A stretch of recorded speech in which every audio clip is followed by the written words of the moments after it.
¿Ahora? ¿Me oye bien? Sí, sin problema. ¿Todo bien? Probando, probando, sí. Cuando tú digas, empezamos. Buenas tardes, aquí estamos hoy en Imago Center. Tenemos la oportunidad de contar con un grupo...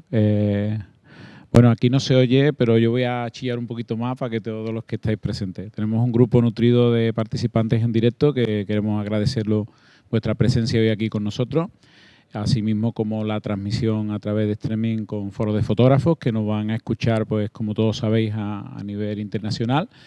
Y bueno, daros las gracias por asistir, que con esta calor que ya empezamos a tener por aquí por Sevilla. Asimismo como agradecer a la distancia con Rodolfo Arpía, que hoy no va a estar en directo con nosotros, pero que nos va a seguir con el control del chat a través de foro en Los Ángeles.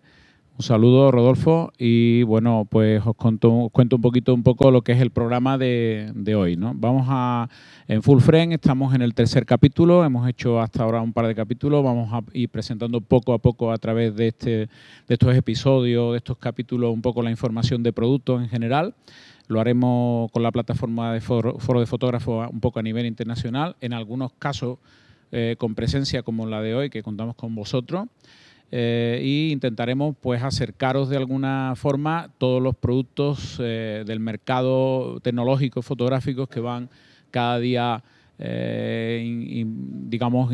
entrando en nuestro mercado pues con una tecnología que es muy rápida y que de alguna manera nos desborda, ¿no? Dentro de la medida que podamos, nosotros intentaremos que esa nueva incorporación de productos se pueda acercar a través de esta plataforma o de esta ventana que nos permite hoy Internet y las tecnologías hacia todo que nos quiera seguir, o bien en directo o bien a través de streaming, ¿no? Entonces, bueno, en este tercer episodio se habló la posibilidad de hablar de un capítulo que creo que interesa muchísimo a todo el mundo, que son las cámaras sin espejo. Y de alguna manera una revolución tecnológica que se está produciendo en el mercado, que está cambiando de alguna manera un poco los conceptos que hasta ahora habíamos tenido con los equipos convencionales reflex. Y bueno, debido a la importancia del producto y a cierto también de alguna manera colaboradores que están muy implícitos en el desarrollo de esta tecnología, hemos querido de alguna manera hacerlo un poco más extenso de lo habitual, que es el full frame tradicional, que es de una hora y pico normal. Hoy vamos a contar con que este programa va a durar aproximadamente unas 3 o 4 horas. En ello tenemos la colaboración de un fabricante muy importante actualmente en el concepto de cámaras sin espejo, como es Fuji. Fujifilm es una empresa que de alguna manera ha centrado una apuesta poderosa sobre este producto, desarrollando una cantidad importante de modelos, así como una variedad grande en cuanto a los objetivos, que actualmente contamos ya pues prácticamente vamos a tener para septiembre, para verano, aproximadamente 11 lentes diferentes de los modelos X, así como una gama de cuerpos, como ya estamos viendo, que se están reincorporando, y algunos más que saldrán en breve. Y bueno, pues hoy vamos a poder contar también de alguna manera con la presencia y el agradecimiento por nuestra parte de Manuel Sanfruto, que es un probador técnico de reconocido nombre a nivel nacional, que trabaja para medios técnicos muy importantes, que colabora evidentemente con firmas como Fuji en la presentación de sus productos, y que de alguna manera evalúa de una manera muy exacta y muy profesional sus productos. Vamos a contar con Manuel Sanfruto, que nos dará una distinción de los modelos X20 y X100, así como de todo lo que es la gama de Fuji. Y posteriormente, desde Imago, que es un centro el cual dirige Francisco Guerrero, que ya muchos de vosotros conocéis a través de foro y a través de aquí presencial, vamos a también gozar un poco de su presencia y de la posibilidad que nos ilustre con un taller presencial con modelo, trabajando con un producto netamente sin espejo, como es la Fuji X Pro 1, ¿no? Él hará una serie de fotografías, trabajará con modelos y nos enseñará este trabajo. Así que yo os voy a dejar con Manuel Sanfruto, agradeceros, como he dicho antes, vuestra presencia personal, así mismo como a Foro de Fotógrafos, y a Rudy, que hace posible con Marcos Cánova que este evento llegue allá por todo el mundo. Y nada, daros las gracias y dejaros con Manuel Sanfruto. Muchas gracias. Muchas gracias por haber venido, tanto los que estáis aquí como los que están en emisión en streaming. Para los que no me conozcáis de nada, que no habéis visto ni publicaciones en internet mías, ¿no se me oye? Vale. Decía que para los que no me conocéis, que a lo mejor no habéis estado en una formación mía o no habéis leído ningún artículo o alguna prueba, yo os digo, yo de origen soy fotógrafo, mis estudios van por la parte más estética de fotografía, historia del arte, licenciatura en Bellas Artes, pero yo no me dedico a hacer fotos. O sea, no me gano la vida vendiendo fotografías actualmente. Yo me gano la vida probando equipos, haciendo artículos y coordinando redacciones de reviews de equipo técnico. En eso llevo ya más o menos pues como unos 7 años, publico para varios medios, tanto medios escritos y medios online. Y fijaros, vamos a hablar de cámaras de sistema, cámaras sin espejo, como las queráis llamar, y arrancamos la presentación con una imagen de, bueno, no es una cámara, tan siquiera es un visor estéreo de 1875. ¿Por qué os digo esto? Pues la suerte que tenemos en el equipo donde yo trabajo es que nos movemos mucho a nivel internacional en las ferias de producto, las ferias internacionales, pues como puede ser a lo mejor la CP Plus en Japón, como puede ser Photokina en Alemania, o el CES en Norteamérica, o incluso cosas un poco más extrañas, más de nicho, como ferias de coleccionismo que veis aquí. Y os pongo esto, ¿por qué? Porque si pensáis en los casi 179 años que tiene la fotografía ya, realmente el espacio que se le ha dedicado a reflex en estos últimos años es intenso. No porque esté mal o bien, sino que simplemente las marcas han tirado por ese territorio como un territorio que, bueno, que era rentable y que era lógico en su momento. ¿Qué es lo que os vengo a explicar yo? Que antes incluso de que existieran las reflex había muchos equipos y mucha diversidad. Podías usar equipos telemétricos, podías usar diferentes formatos de película, podías usar incluso sistemas estéreo, cámaras de campo que se pueden esconder y extender. Lo que veis ahí, por ejemplo, pues es una cámara folding de época al lado de un visor estéreo y demás. Y de repente llevamos 2 o 3 años, realmente casi 4, en el que aparecen unos sistemas nuevos en los que los fabricantes empiezan a replantear y repensar la vigencia del espejo y el sistema reflex como el único. Yo no os voy a decir, y ya lo veréis un poco por la propia filosofía de la formación, que sea mejor o peor, ni los sistemas sin espejo ni con los que tengan espejo. Es simplemente valorar que los equipos tienen que ser diversos y tenemos que intentar conocerlos todos. Hay cosas que son inherentes a las reflex y si a lo mejor vamos a hacer pues, un reportaje con un objetivo muy largo, pues sería quizás no muy interesante o no muy coherente llevar a lo mejor una X Pro 1. Quiero decir, si vais a montar, de momento no hay focales tan largas, pero imaginaros un 500 2.8 porque sois fotoreporteros, este no es el equipo. Hay una reflex tiene mucho que contar, tanto por volumen, por ergonomía, por el reparto de pesos.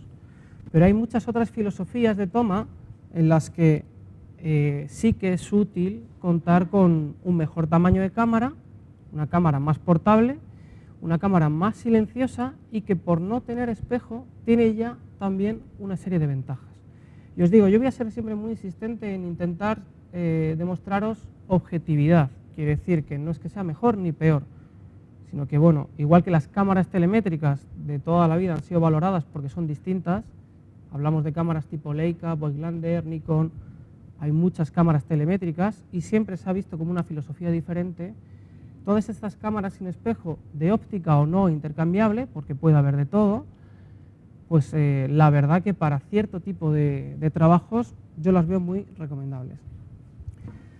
Mi colaboración con Fujifilm empieza en 2010 con la X100, X100 normal, X100 un equipo que no pretendía ser un equipo profesional y que de repente vamos viendo, según la cámara va teniendo su recorrido comercial, que la van usando tanto usuarios amateur como usuarios profesionales.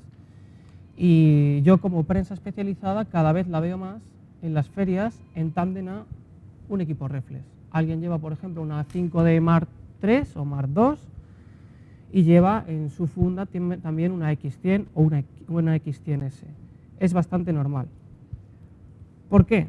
Y empezamos un poco a hablar de filosofías de toma y por qué estos equipos creo que son interesantes. Fijaros, cuando quitamos un espejo que en el sistema, dentro de lo que es la cámara, sirve para que veamos a través del objetivo y nosotros podamos visualizar y componer, la gran ventaja que tiene sobre todo es que todos los cálculos de composición, que sean exactos o no, todos los cálculos de autofoco que tienen que rebotar en ese espejo 45 grados, ir a un sensor que va aparte y demás, todo eso se quita, se elimina, funciona de otra manera. Hay varios sistemas y el que planteó la X100 la verdad que era bastante interesante. Tener un visor óptico directo, un visor en el cual yo puedo ver la realidad a través de una serie de sistemas ópticos tradicionales, sin interferencia con lo electrónico, y intercalar, gracias a un dial, un visor electrónico. Ventajas, pues de repente el equipo se vuelve mucho más silencioso. Como cualquier telemétrica, si habéis cogido una Leica M, es la misma filosofía. Tú te acercas a una situación, por ejemplo, pues el bar que tenéis aquí en Tokio, y de repente puedes hacer una fotografía y no hay ningún tipo de ruido. ¿Por qué? Porque no tenemos ni el levantamiento de espejo, o sea, el espejo no hace ese ir y venir en 45 grados, y cuando yo tomo una foto, voy a hacer una foto, no hay ruido. ¿Por qué? Porque es que incluso en la X100 o la X100S el obturador es diferente, el obturador es más parecido a un obturador central. Quiere decir, ni siquiera estamos hablando de dos láminas que recorren una a la otra y al final tienen un sonido, ¿no? Entonces, ese tipo de situaciones las podemos salvar muy bien. Luego está la pregunta fundamental que hace todo el mundo. Bien, es un equipo más silencioso, pero ¿qué pasa con el rendimiento? Yo puedo tener un equipo más pequeño, puedo tener un equipo que por haberle quitado la caja de espejo tenga unas proporciones y unas dimensiones más interesantes, puedo tener una óptica no intercambiable y hacer el equipo todavía más pequeño, porque este objetivo obviamente no acaba aquí, sino que está en las tripas de la cámara, o sea, por eso es tan pequeño. Pero si hablamos de rendimiento, dado que estoy en Lightroom, no os estoy poniendo una diapositiva de PowerPoint, muchas de las imágenes las vamos a ver al 100%, que por eso pienso que es una formación fotográfica, el poder ver imágenes al 100%.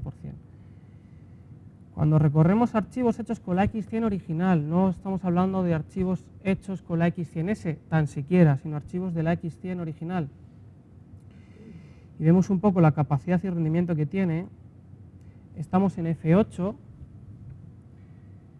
pues la verdad que para ser un sensor APS-C, que no es un 24x36, lo que se ha venido a llamar formato completo, da realmente bien. Da bien en nitidez, nos podemos poner en una zona nítida, da bien en latitud, fijaros de aquí a aquí, o sea, de lo que es el punto de foco a la zona más densa, hay muchos pasos. Quiero decir, hay muchos diafragmas de por medio. Si lo analizáramos en valores EV, o sea, lo que son unidades de luz enteras, que equivalen a un diafragma, estamos hablando casi de 9 diafragmas de latitud con detalle, negro con detalle, blanco con detalle. Eso para un sensor APS-C es bastante interesante.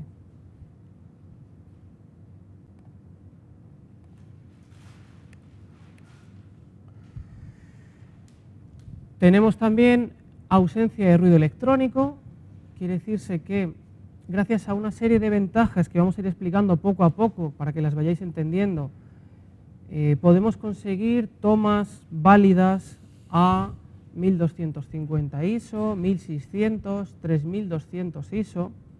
Yo no soy para nada muy fan de los ISOs altos. ¿Por qué? Porque pienso que son útiles cuando son útiles y que sobre todo no nos podemos obsesionar. La gente, al menos en territorio internet, donde yo más trabajo, se ha obsesionado absolutamente si la cámara tal da a 6400 perfectamente en todos los rincones.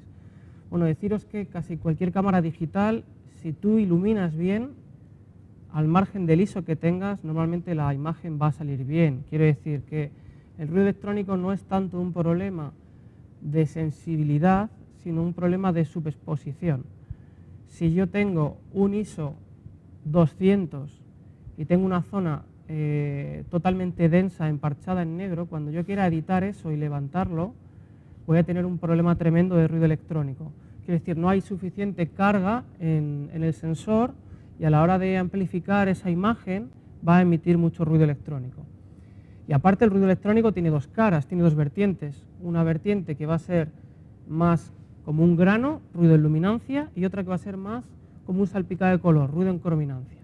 Vamos a hablar mucho de esto cuando veamos tomas comparativas, porque no es que sean ni mejor ni peor respecto a otras, pero sí desde luego es diferente. Cuando disparas, por ejemplo, con una X Pro 1, disparas con una XE1, la tipología de sensor, cómo se ha construido el sensor, la ausencia de filtro de paso bajo y una serie de circunstancias que rodean más al procesador, que es muy muy importante, los procesadores de imagen ahora mismo, casi igual de importante que el sensor, pues vamos a ver que podemos disparar, ya os digo, a unas sensibilidades bastante razonables. O sea, trabajar a 3200 ISO con una óptica fija 1.4 no creo que nadie necesite mucho más. O sea, por situaciones de luz, diafragma, calidad de objetivo y calidad de sensor, están unas cuotas de calidad bastante interesantes. Todas estas imágenes que estáis viendo aquí son de la X100 original, quiere decir, no la renovación X100S. Las diferencias fundamentales vienen en la parte del sensor, que las explicaré después, y en cuestiones mínimas de ergonomía. Fijaros, se renueva la gama X100S y cosas que estaban por mejorar, como en todos los modelos, en la X100 original. Pues estaba por mejorar el sistema de autofoco, por ejemplo. El autofoco era un autofoco que, sin ser de los más lentos, pues desde luego no era el más rápido. Si lo comparamos a lo mejor pues con las cámaras CSC de Olympus o Panasonic o incluso las NEX de Sony. ¿Qué hace Fujifilm al respecto? Coge la tecnología de la X Pro 1, X Pro 1, sabéis, el segmento profesional, coge su captor, un APS-C sin filtro de paso bajo. Quien no sepa qué es esto de filtro de paso bajo, por favor, luego en la parte de preguntas resolvemos. Yo os voy dando pequeñas informaciones, ¿no?, para ir resolviendo. El filtro de paso bajo viene a ser un filtro, como dice su palabra, que emborrona las imágenes. Imaginemos como una especie de película que es transparente, pero lo que hace es limitar las frecuencias más altas. ¿Qué es esto de las frecuencias más altas? Cuando hacemos un retrato y estamos viendo el detalle de el pelo, por ejemplo, o las pestañas, o incluso la pequeña textura del vello de la piel, esos detalles más pequeños, donde el objetivo realmente marca la diferencia si es mejor o peor que otros, allí donde está dando más, el filtro de paso bajo se lo come. ¿Por qué? Porque es donde va a generar más moiré. El moiré es un defecto en la imagen, y eso ocurre porque en la base del sensor hay un filtraje de color que no es real al 100%. Lo vais a ver aquí de manera más comprensible. Quiere decirse, en un 99,9 la tecnología digital lo que ha hecho es, frente a un filtraje de color que no es como tenéis ahí, que ese es más aleatorio, sino que es más regular, una pauta Bayer que se llama, que genera moiré en determinadas situaciones, tejidos, situaciones de color complicadas, máximo detalle, ahí genera esas aguas que seguro que habéis visto todos, eso es el moiré. Bueno, pues lo que hacía, ya os digo, en un 99,9% de los casos es meter un filtro de paso bajo que corta, emborrona justo ese detalle que es el que genera problemas. ¿Qué hace Fujifilm? Quita el filtro, redistribuye esas áreas para que sean más aleatorias, Siendo todavía más técnicos y también más claros, las distribuye para que en cada fila vertical y horizontal tengamos una representación de rojo, verde y azul. Quiere decir que da igual cómo crucéis, que en alguna de las partes tenéis un píxel que luego va a coger la información roja, verde y azul. Y con ayuda del procesador, y esto es fundamental, procesador, y aquí hablamos cámara, me da igual la que sea, todo lo que lleve X-Trans TMOS, que es esta tecnología, X100S, X Pro 1, XE1, o procesado en ordenador. Quiere decir que hay un algoritmo, hay una información que tiene que saber tanto la cámara como Lightroom, Aperture, programa que vayamos a abrir. ¿Por qué? Porque si no, cuando yo tengo una imagen complicada, yo puedo ver artefactos o moiré si, por ejemplo, el software de edición no comprende los RAF, los archivos RAW, hechos con la X Pro 1, XE1, X100S. Esto, los que seguís un poco todo el territorio Internet, lo habréis visto rápidamente con Lightroom. Lightroom sacó una actualización, la 4.4, que sí que era capaz de exprimir el máximo detalle de los archivos RAF. La anterior no iba mal, pero no llegaba a igualar la calidad de los JPEG de cámara. Entonces, esta tecnología, que ya os digo es propietaria de Fujifilm, lo que hace sobre todo es resolver el problema del filtro de paso bajo, tenemos más nitidez y además, como en las cámaras sin espejo estamos en distancias más cortas, aprovecha más la luz, reparte mejor la luz sobre el sensor, porque es un sensor además más pequeño que un 24×36 y tenemos menos ruido electrónico. Cuanto más luz entra en el sistema, menos ruido electrónico vamos a tener después en los archivos. Fijaros, si queremos ir al máximo para probar situaciones de moiré, luego vamos a ver comparativas en cuanto a moiré y ruido electrónico. Si hacemos una foto a una celosía, quiere decir a una rejilla, a una mosquitera o a cualquier cosa que tenga una retícula ortogonal minúscula, si ahí no sale moiré, no vamos a tener moiré en ninguna parte. Quiere decir que es complicado que en una retícula milimétrica, si no tenemos filtro de paso bajo y no hay nada que lo arregle, os hablo de Pentax K5S, Nikon D600, la versión que no tiene filtro de paso bajo, la 800 que no tiene filtro de paso bajo. O sea, hay cámaras que no tienen filtro de paso bajo, pero no tienen solución para eliminar el moiré. Ese es el problema. Entonces, ¿podemos quitar el filtro de paso bajo? Sí, se puede quitar, pero hay que hacer algo. Porque si la estructura de sensor es la convencional, vamos a tener unas aguas tremendas en las situaciones de máximo detalle. Os digo, aquí tendría que dar moiré. Como tiene parte del sensor, parte del procesado para intervenir esas situaciones, pues resulta que los archivos no generan moiré. Archivos blanco y negro directos. Otra cosa que suelo hacer en los talleres cuando hablamos, por ejemplo, solo de una cámara, es que cojáis un archivo RAF, un archivo RAW, y que intentéis con vuestro software de edición preferido, me da igual, Lightroom, Aperture, ahora que hable ya los RAF, el que queráis, y que intentéis igualar el JPEG de cámara, en calidad. Obviamente, si hay gente experta y que estéis todos cualificados para mover y manejar archivos de edición, lo vais a conseguir, pero vais a tardar un poco en hacerlo. Porque los JPEG de cámara, los JPEG que hace Fujifilm en toda la serie X, ya no solo los que llevan X-Trans TMOS, en toda la serie X son buenísimos. Especialmente en blanco y negro directo, porque están muy en la cabeza de ser un equipo para reportaje. Y mucha gente piensa, bueno, ¿y ahora qué? ¿Vamos a volver a tirar en JPEG cuando llevamos años aprendiendo la filosofía de RAW, gestión por lotes y demás? No, yo no os digo eso. Usar el archivo RAW, usar las tomas RAW, pero desde luego no caigáis en la cuenta de desechar los JPEG. Los JPEG en muchas situaciones son tan buenos que os pueden servir como archivo de trabajo final. Están realmente bien. Todo esto que os enseño son archivos JPEG de cámara, directos sin edición. Igual, archivos JPEG de cámara, directos sin edición.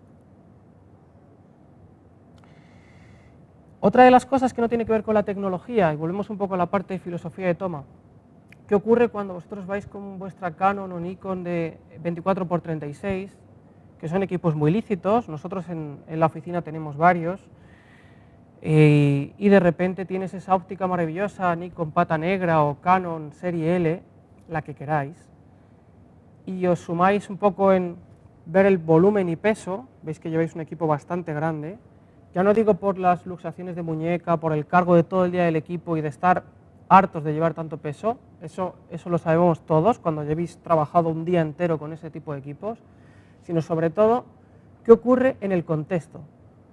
Hay fotografías que no puedo hacer directamente. Si yo saco una cámara enorme, con un objetivo enorme, delante de una serie de personas, o bien soy muy rápido, o bien soy muy discreto, o bien por el ruido del espejo, la situación del contexto y lo grande del esquema, la gente cambia. O sea, ven el equipo y cambian. Lo bueno de cualquiera de las líneas de serie X que tiene actualmente Fujifilm, ya os digo, ya sea óptica intercambiable o no, es que sois invisibles. Lo primero porque la gente cuando ve esto va a pensar que estáis tirando con carrete y le va a dar igual. Quiero decir, psicológicamente es diferente. El que yo esté trabajando con una cámara o con otra, el impacto que hace en el contexto es distinto. Y luego, al ser tan absolutamente silencioso, yo es que paso desapercibido, puedo hacer todas las fotos que quiera, la gente va a pensar que estoy haciendo fotos para mis vacaciones, para uso personal, pero no piensa que soy prensa. Y las pautas son bastante diferentes. Esto seguro que lo habéis vivido en algún momento, pero lo bueno de cualquiera de las cámaras que os voy a mostrar hoy es que realmente para reportaje y fotografía documental es que no existís. Estáis ahí haciendo fotos y nadie se da cuenta. Todo esto son archivos recientes con la 100S. Otra de las ventajas de montar una PSC frente, por ejemplo, a un 24x36 es que es más fácil de corregir las distorsiones. Un objetivo angular que tenga que llenar ese formato lo tiene mucho más complicado para ser rectilinear, o sea, quiere decir, para que no genere esas distorsiones típicas de los objetivos angulares y, sobre todo, va a evitar casi al 100% el viñeteo y los problemas de trazas ópticas comunes, quiere decirse aberraciones cromáticas, quiere decirse problemas de astigmatismo en las esquinas, problemas de ausencia de nitidez en las esquinas. Cuando pagáis esos 1.500, 1.800 o 2.000 euros por una óptica de 24x36, lo pagáis porque tiene que llegar bien al centro y a la esquina. Y para un objetivo angular, el camino que tiene que hacer, el recorrido que tiene que hacer ese objetivo desde el centro a la esquina es muy alto. Y por ello viñetean tanto. Es normal que en un objetivo incluso de gama alta estemos en pérdidas de 3 pasos o incluso de 3 pasos y medio, que es mucha diferencia en luz. La X100, desde F2, estamos hablando de medio punto de diafragma. Si cerramos a 2,8 es un cuarto, si cerramos a F4 es nada, es igual. Centro y esquina es exactamente igual. Entonces, eso es una ventaja.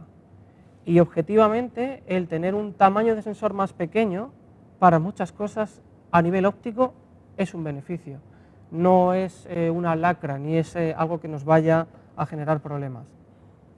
Por otro lado tenemos la X20, otro de los modelos nuevos de la serie X. X20, fijaros, bajo una pauta de sensor de 2/3, un sensor pequeño, lo que hace es coger también la estructura sin filtro de paso bajo. Es una cámara que, aparte de que sea bonita, yo lo digo siempre con toda la serie X, las cámaras sí son muy bonitas, pero sobre todo es que son muy usables. O sea, es una cámara que tiene un aspecto retro, pero que tú la usas y en un minuto ya te has hecho con ella. Es una cámara que es muy fácil de manejar. El zoom es manual, el zoom al ser manual yo no tengo que esperar adelante y atrás a ver si la composición me cuadra con la focal que yo quiero, yo voy exactamente al grado de composición y ángulo de cobertura que yo quiero, es bastante rápida de usar y el rendimiento para ser 2/3 de pulgada es bastante bueno.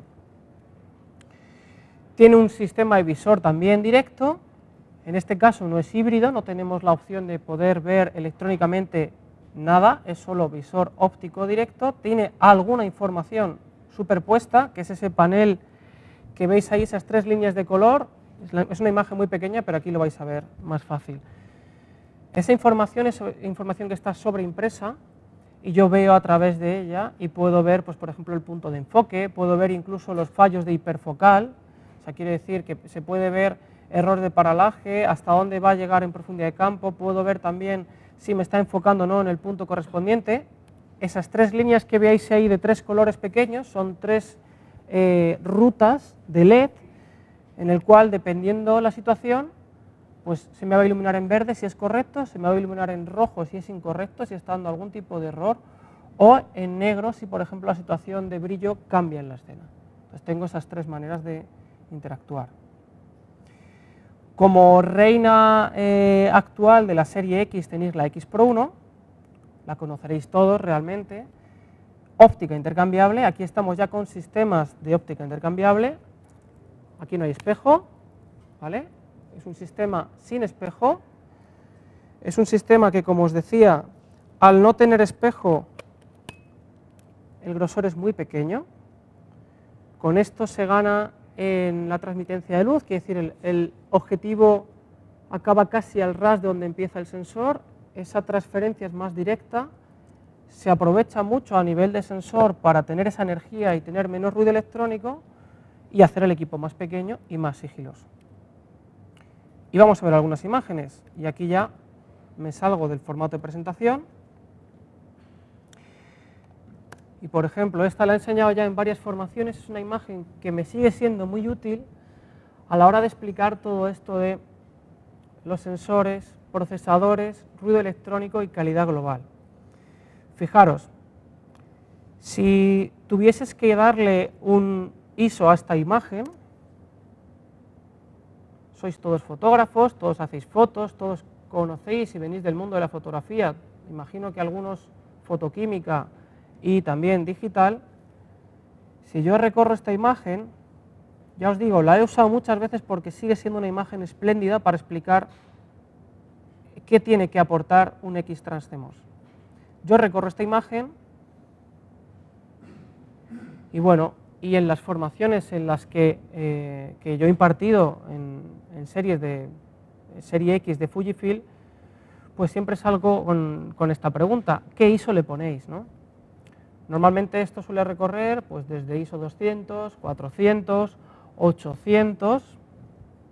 Bien, por ahorrar un poco tiempo, aunque tenemos muchas cosas que explicar, yo, como en muchas partes de la formación, os voy a enseñar los metadatos. Son archivos originales sin editar. Estamos en un ISO 2500, estamos con la focal 35, focal fija, y estamos a f8. ¿Qué significa esto? f8 un 50, sois todos fotógrafos. ¿Qué luz hay a un f8, un 50, 2500 ISO? Muy poca. Es de noche. Está hecho a pulso. Está hecho para cambiar la exposición de lo que hay ahí delante y que parezca que tenemos más luz de la que hay. Quiere decirse que bajo lo que yo tenía a esa hora, yo he expuesto por encima para que veáis rendimiento 2500 ISO, f8, un 50. Esto es tan fácil como pautar estos mismos parámetros con vuestra cámara y cuando veáis que os da este histograma, ver lo que tenéis delante. Es de noche, hay muy poca luz. Un 50. Un 50avo, f8, 2500 ISO. Vamos al centro de la imagen. Vamos a aprovechar un poco la pantalla. Ahí lo veis bien, ¿no? Bueno, centro de la imagen. Un borde.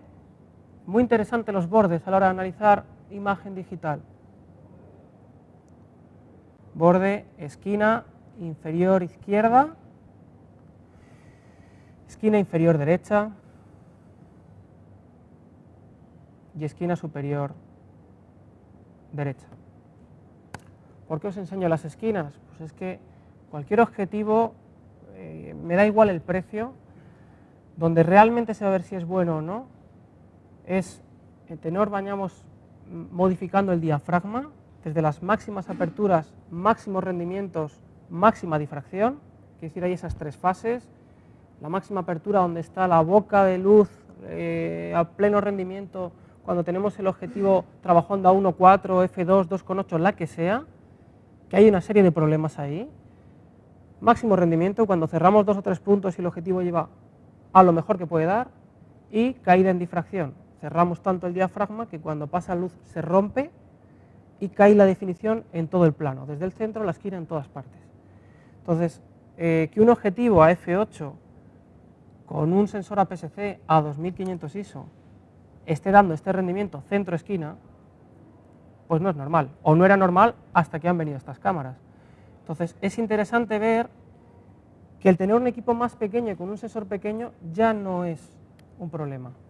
Que mucha gente tenía esa especie de rémora de decir, sí, lo que tú quieras, pero es una APS-C. Yo me voy con mi cámara de 24x36 y voy a poder hacer más cosas. Y de repente sale una serie de dispositivos, gracias a una tecnología que va unida, y podemos disparar esa serie de sensibilidades. Situaciones más complicadas todavía. Fijaros la distancia que puede haber de aquí a aquí.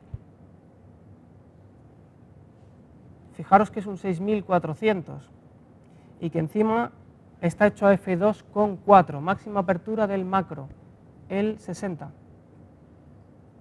Acordaros cuando os decía, bueno, la verdad que en la pantalla no veis demasiado porque las pantallas, sobre todo las televisiones, tienen su máscara de foco y su procesador aparte. Eso quiere decir que cuando yo aquí estoy viendo una cosa, en la pantalla que tenemos a la derecha tiene su propia gestión.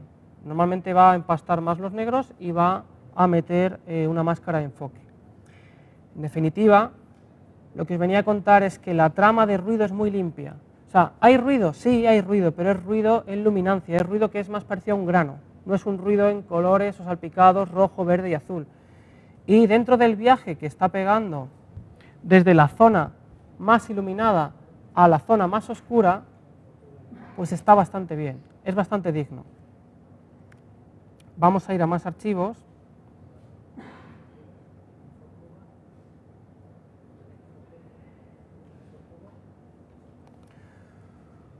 Por ejemplo, si hablamos de la XE1, que es un equipo bastante interesante, digamos que es una versión de la X Pro 1 en la cual reducimos ciertas cosas, por ejemplo el visor óptico directo se pasa a un visor solo electrónico, pero de mucha densidad, de mucha información. El equipo es un poquito más pequeño y el sensor es exactamente el mismo, pues la calidad que podemos llegar a tener, por ejemplo, si hablamos de bokeh o de gama tonal, o también representación de ruido electrónico, os voy a ir poniendo imágenes, por ejemplo, esto es el 35 a f2, fijaros, este es el plano de enfoque, que es muy pequeño, realmente es este plano que va por aquí, es el que coge y sesga esta imagen, ¿no? Esa es la parte de enfoque. ¿Y por qué os pongo esto? Para los defensores de 24x36 de formato completo hay como dos problemas básicos. Por un lado, el que os acabo de explicar, el ruido electrónico. Hay una defensa clara por parte de muchos usuarios, de que una cámara de mayores dimensiones en sensor da mejor rendimiento. Y por otro lado, que una cámara de mayores dimensiones en sensor corresponde proporcionalmente a diafragmas de un iris de un diámetro mayor. Y por lo tanto los focos selectivos que se pueden hacer con una 24x36 a f2 son más críticos que con una cámara APS-C y no digamos ya con una cámara micro 4 tercios o una 2 tercios de pulgada. Eso es así en el sentido de que el diámetro sí que es más grande proporcionalmente en una cámara 24x36, pero el bokeh no es solo una condicionante del tamaño o diámetro del iris, sino sobre todo de su redondez y de la perfección con la que esté hecha. Si yo tengo un objetivo que el diafragma está muy bien hecho, que está muy bien conformado, que es perfectamente circular, yo voy a tener un foco muy nítido allí donde tenga el enfoque y voy a tener un desarrollo o bokeh al desenfoque bastante lícito. Y esto con un sensor menor, con un sensor APS-C. Lo veis aquí de manera más sencilla. Todas las imágenes que yo ponga podrán ser más bonitas, más feas, horripilantes, os pueden gustar o no, pero vienen a explicar algo. Quiero decir que las pongo porque creo que es una herramienta visual quizás más asequible que un gráfico técnico. Entonces, lo que veis sobre todo son justificaciones visuales para explicar algo técnico. Este enfoque, aquí, en ese punto y no en otro,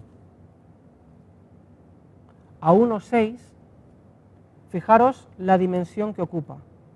Aquí está enfocadísimo y aquí ya no.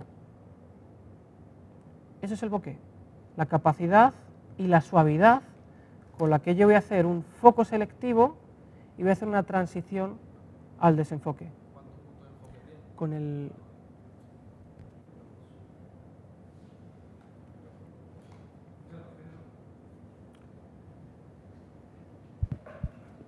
Bueno, quería preguntarte si todas las cámaras tienen el mismo número de puntos de enfoque o varía, o cuántos No. puntos de enfoque tiene. No, varía y te explico. Con esto además hay bastante... Bueno, es un tema bastante candente y muy interesante. Primero porque yo soy bastante defensor que los puntos de enfoque son mentira. Quiero decir que los puntos de enfoque, a menos que estén muy, muy bien hechos, en la propia situación en la que tú estás, es difícil que cuadren perfectamente en el sitio donde te está diciendo que tiene que enfocar. Depende más de lo bien que esté hecho el sistema de enfoque que de los muchos o pocos puntos que tenga. De hecho, respecto a esto, Hasselblad sacó hace ya tiempo, se inventó un sistema que se llama True Focus, en el cual el plano del sensor bascula y gira para que tú puedas recomponer. Porque si no, una situación que tú tengas, X, la que sea, estás en este plano, tú estás en este plano, giras ligeramente la cámara y el plano de enfoque varía. Contestando tu pregunta, normalmente sueles tener la representación de gamma X de 6 a 9 puntos. Lo que pasa que yo te aconsejaría, como filosofía de trabajo para estas cámaras, que uses solo el central. ¿Por qué? Porque actualmente es el más veraz de todos y es el que realmente te va a dar un foco más preciso. No solo por cuestiones electrónicas de que esté bien o no, sino porque es que ópticamente es más fácil que te dé el autofoco en el centro y que sea fiel, a que te lo haga en la periferia donde tienes astigmatismos, problemas ópticos, trazas, viñeteos y demás. O sea, es más fácil. Entonces, frente a eso, la técnica de siempre, bloqueas foco, recompones ligeramente, teniendo en cuenta que tienes que mantener más o menos los planos paralelos. No sé si con esto he contestado un poco a tu pregunta. Más o menos me quería referir a eso, si a lo mejor tú quieres trabajar 1.4, 1.6 o algo así, si lo quieres dejar en un lateral, ¿cuántos puntos tenía por los laterales pegados a las esquinas y eso? ¿Cuánto? O si lo hacías así, recomponiendo, ¿cómo lo hacías? En situaciones en movimiento, cuando estamos hablando de fotografía de calle, yo por filosofía de trabajo suelo utilizar siempre el central, siempre, y recomponer. Cuando estamos hablando de todo el tiempo del mundo, fotografías estáticas, trípode, bodegón o pruebas técnicas que vais a ver, ahí ya como estamos en un parámetro en que está totalmente controlado todo y sea ciencia cierta que plano que tengo enfrente, plano focal de mi cámara son paralelos, ahí ya me permito el lujo de coger y seleccionar entre los puntos de enfoque. Pero esa es mi filosofía, no tiene por qué ser la tuya. Yo te digo lo que creo que tecnológicamente es más fiel, porque de verdad que los puntos de enfoque no deja de ser una especie de, bueno, pues de apaño, por así decirlo. O sea, el que realmente funciona al 100% es el central. Y los otros, dependiendo del sistema que tengan, si es una detección de fase, si son puntos en cruz o no, si es un sistema híbrido, como puede, por ejemplo, tener la X100S, que tiene las fotocélulas repartidas para tener detección de fase en el propio sensor, bueno, pues te puede ir mejor o peor, pero aún así, si puedes confiar en el punto central, mejor, desde mi punto de vista, ¿eh? Cualquier cosa que no entendáis, que no estéis de acuerdo, yo ahora en unos 10 minutos vamos a hacer un parón y si queréis echamos un tiempo para resolverlo, por hacer un poco los dos bloques de formación. Bueno, pues os decía XE1. La XE1 tiene otra cosa también muy interesante, que ha sido la primera cámara en kit de la serie X de óptica intercambiable en la que ha aparecido un zoom.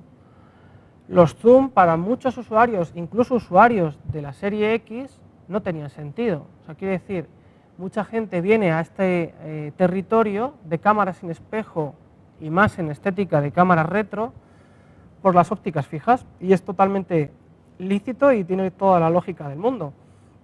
Lo bueno, desde mi punto de vista, de meter los zoom de por medio, es que incluso en la serie de focal variable, Fujifilm ha hecho algo distinto. Quiere decir, estamos hartos de ver objetivos 18-55 de kit, que el rendimiento pues no pasa de ser de malo a mediocre a bastante malo. O sea, las ópticas de kit normalmente la gente o las vendía o las dejaba aparte o hacía muy poca cosa con ellas, no las solían usar como cuerpo de trabajo. El 18-55 que incorpora la XE1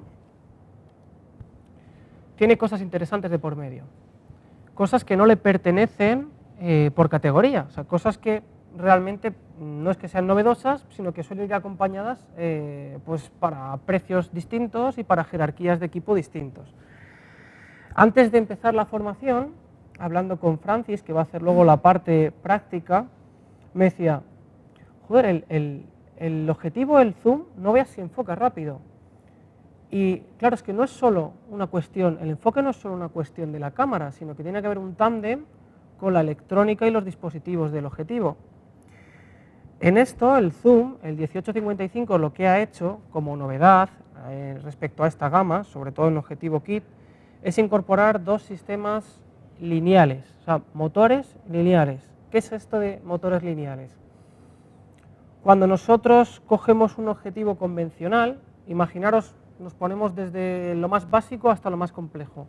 Cuando cogemos un objetivo manual que no es autofoco, nosotros tenemos una helicoidal.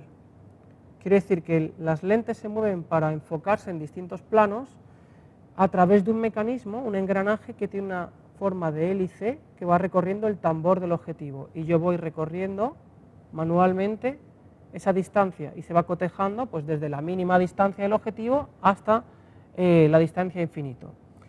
Cuando de repente tenemos un autofoco, hacerlo por helicoidal en los sistemas modernos cuando queremos un autofoco muy rápido no funciona bien. ¿Qué se hace? Se hace a través de impulsos electrónicos y sistemas ultrasónicos. Quiere decirse que las lentes son más pequeñas, fijaros la imagen que tenéis en pantalla, las lentes que se encargan de enfocar son más pequeñas que otras que pueda haber en el grupo y otros elementos, se suele encargar a la parte trasera, lo que se suele llamar un sistema de retrofoco, en el cual con ese enfoque posterior recorre menos distancia y la recorre en menos tiempo, e incluso si tiene un sistema muy fino, por ejemplo los sistemas lineales, que como su nombre indica es un ir y venir lineal, no helicoidal, pues puede ser más preciso. Por ello, la XE1 incorpora dos motores, uno para el autofoco y otro para el sistema estabilizador. Y la verdad que se nota. Entonces, cuando cogemos la XE1 con el zoom, el 18-55 o el 55-200, que todavía no he podido probar y que imagino que en breve podré hacer algún tipo de análisis en profundidad, pero bueno, no lo he podido traer aquí. Pues bueno, la ventaja interesante y clara respecto a un objetivo de kit es que en calidad es mejor, o sea, la calidad, nitidez, centro esquina, viñeteo, todo lo que puede ser objetivamente medible, da mejor que su media, pero aparte tiene una clara ventaja en su autofoco y su sistema de compensación, su sistema estabilizador. Y es algo que se nota realmente, es una mejora que yo creo que es bastante interesante. Calidad, vamos a verlo con imágenes, os puedo poner fichas y gráficos, pero por hacerlo un poco más ameno, y aparte que me imagino que todos tenéis a vuestra disposición internet, gráficos y tablas en los medios donde yo trabajo podéis hinchar, o sea, hay muchísimas. ¿Cómo podemos expresar una calidad de un angular de manera gráfica y sencilla? Fijaros, estamos a f8, es una apertura de trabajo en la que ya puede haber difracción para ese esquema. Estamos con una luz tremenda frontal, que eso es un terror para un angular, una luz frontal que puede empezar a dar rebotes internos y generar destellos. que habéis visto pues, en muchas películas del oeste, típicos diafragmas que se van repitiendo de colores, son rebotes internos de luz. Y bueno, pues vamos a ver la imagen como hemos hecho antes. Vamos a ir al centro. Acordaros objetivo de kit, o sea, no estamos en una óptica fija, estamos con un objetivo de kit, un 18-55 2,8 f4. Aquí hay un ligero destello, pero que está bastante controlado, o sea, quiere decir que es algo muy normal dentro de que es un destello totalmente especular, rebota hacia la dirección del sensor.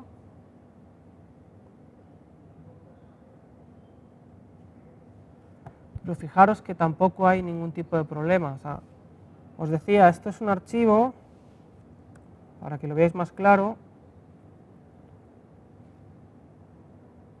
en el cual yo me puedo morir aquí, archivo original, sin editar, son archivos de cámara. Entonces, que un angular esté dando esta relación de nitidez centro-esquina, que no tenga problemas de distorsión geométrica o que apenas los tenga, que no tenga problemas de rebotes internos con una luz frontal de esta manera, que es casi una osadía, o sea, no es normal que hagáis una foto con esa luz delante, a menos que sea totalmente a propósito, pues bueno, es una buena manera de medir el rendimiento. Por el otro extremo, por el extremo tele, aunque no es tan bueno como la parte angular, pues sigue siendo un buen objetivo.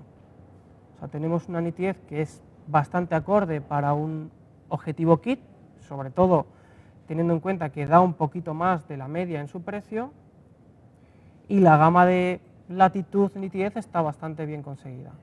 Cosas interesantes. La imagen es muy extraña, ya lo sé, ahora vamos a ver por qué es esta imagen y no otra. Cuando yo estoy con la X1, y mucha gente me decía, hablamos un poco de esto de abrir un poco la mente a otros equipos. Ya, pero es que con reflex el visor sigue siendo mejor.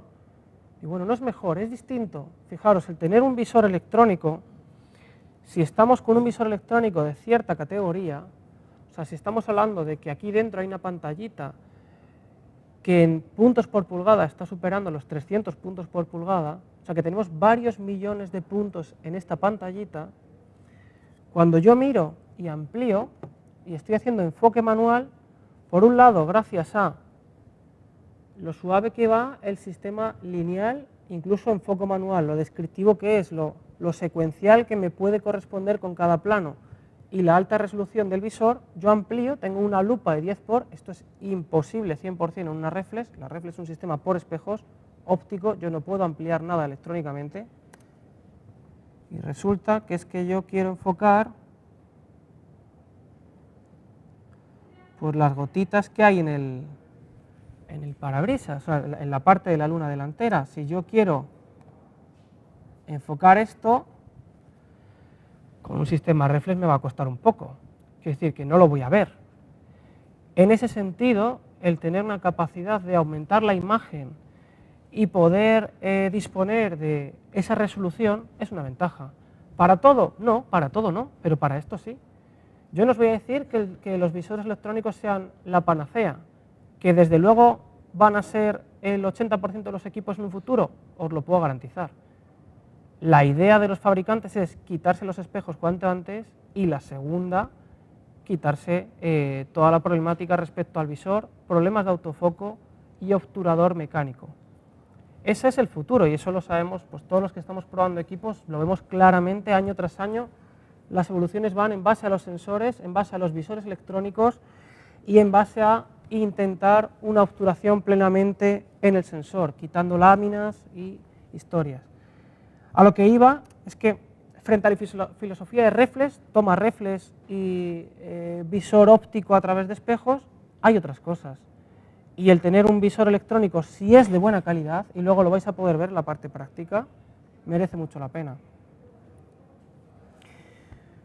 Otro objetivo que a mí me parece muy interesante, sobre todo si os dedicáis a arquitectura o os gustan los angulares con cierta categoría, el 14 mm 2,8 focal fija que tiene Fujifilm es un equipo que para su relación, su correspondencia de focal, estamos hablando de que está dando una focal muy angular, es un equivalente muy angular, no distorsiona nada, está libre de distorsión.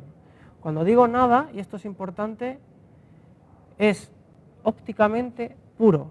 Cuando cogéis un objetivo, a ver cómo explico esto porque es un poco más complicado. Cuando cogéis un objetivo y pagáis 1.000 euros o 1.500 euros por ese objetivo y estamos hablando de un angular, y os dice, no, este objetivo está muy corregido.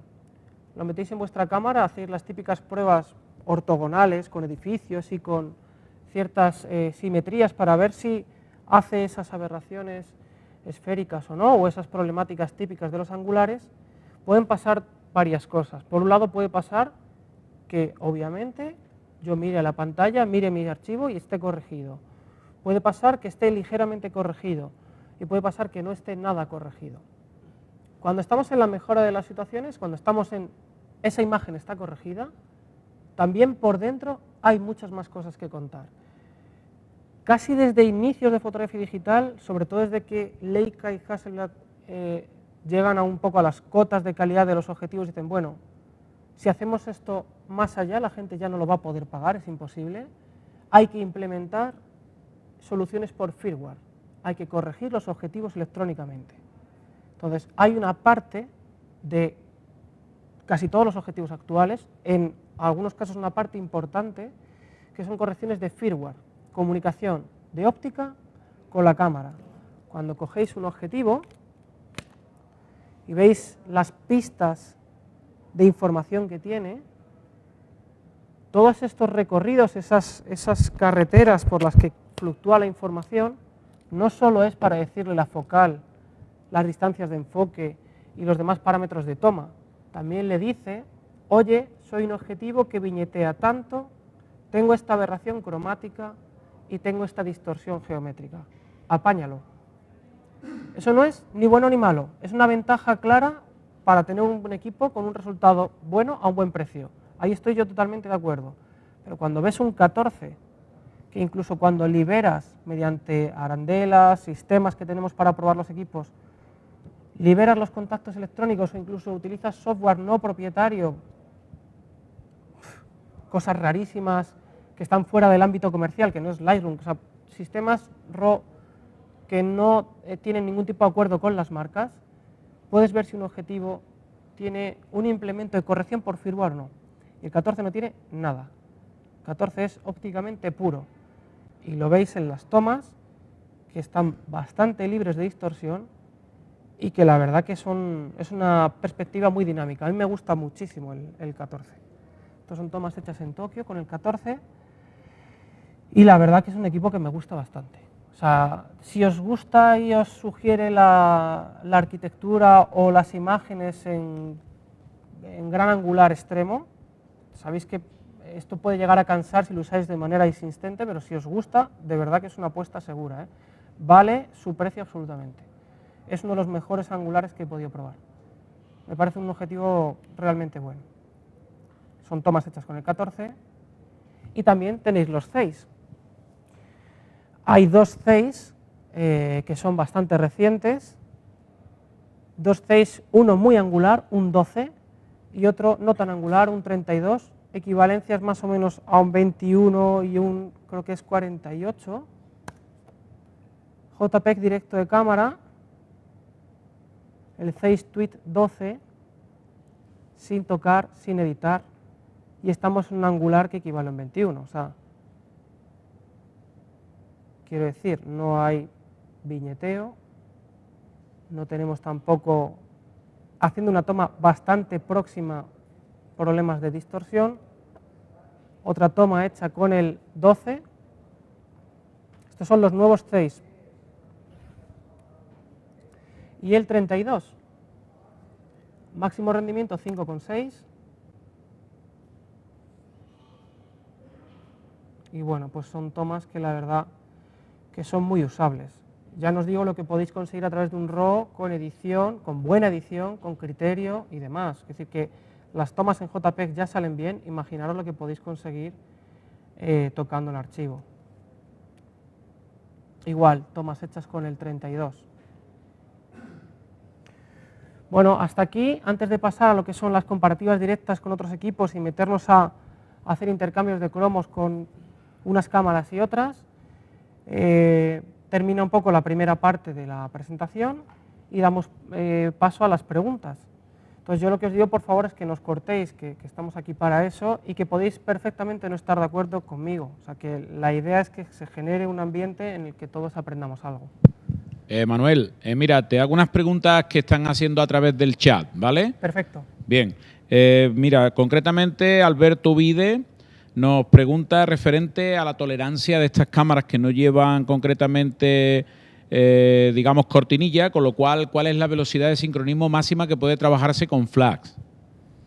Es muy buena pregunta y la contestación tiene como varias fases. Por un lado, hay que diferenciar los equipos porque no es lo mismo el concepto de X100 o X100S, dado que en este tipo de cámara el obturador, como os decía al principio, no es un obturador plano focal, no son dos láminas consecutivas, sino que es un obturador que se parece más a un obturador central que está dentro de las lentes. De hecho, conforma casi un todo con el diafragma, están bastante cerca una cosa de otra. Contestando a esa pregunta, con la X100 y X100S, lo que tiene es un límite de obturaciones en relación a las velocidades máximas que vayamos poniendo. Por ejemplo, a F2 yo no puedo disparar a un 4000, tengo que bajar la velocidad para intentar poder disparar. De hecho, normalmente son desde F2 3 pasos y si voy cerrando hasta F4, en F4 puedo conseguir ya ese 4000avo, que es la máxima velocidad de obturación. Respecto al sincro, es todo lo contrario. Como estamos en un sistema que se parece mucho a un obturador central, yo puedo hacer sincros superiores a un 125 sin problemas, porque no hay fallo de sincronismo. Quiero decir que, como cuando usabais cámaras de formato medio con obturador central, óptica con obturador central, el obturador es una boca circular, no son dos cortinillas que se siguen una a la otra. Entonces, si yo obturo a velocidades más rápidas, no hay ningún problema, no hay ningún fallo. Yo no voy a tener un fallo de sincronismo.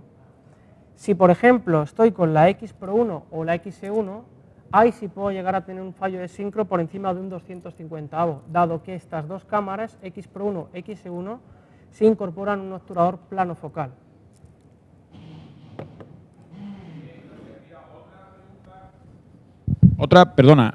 Sí, repito.